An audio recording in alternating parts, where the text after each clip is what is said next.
La commune de Beauvais, située dans le département du Nord, accueille un lotissement de 66 maisons individuelles. Jean Lefebvre, Pume Plastique et Nidaplast ont collaboré pour la réalisation de 3 bassins enterrés pour le stockage et la régulation des eaux pluviales. Les eaux pluviales des logements individuels sont en partie traitées à la parcelle. 2 petits bassins récupèrent les eaux pluviales de voirie et de toiture des logements collectifs, mais la majeure partie des eaux de voirie du lotissement seront récupérées dans un bassin enterré de 550 m3. Une hauteur de terrassement de 2,85 m est réalisée afin d'accueillir le bassin enterré. Le fond de fouille est compacté et sa portance est au minimum de 35 mégapascales.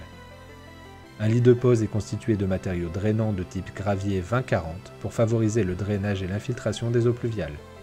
La hauteur du lit de pose doit être au minimum de 10 cm, déposé sur un géotextile de 300 g par mètre carré, au fond et sur les côtés de l'ouvrage.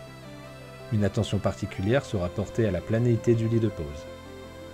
Le bassin enterré est constitué de 2 couches de blocs Nidaplast, avec 2 rangées de drains entre les blocs.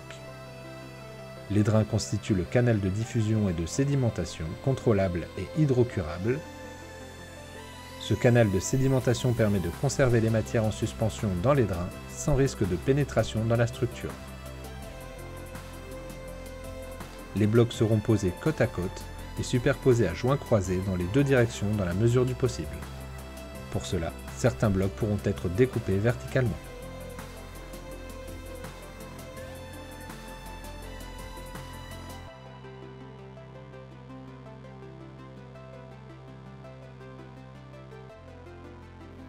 Les drains sont ensuite recouverts de gravier, puis une couche de blocs nid d'abeille est posée par-dessus.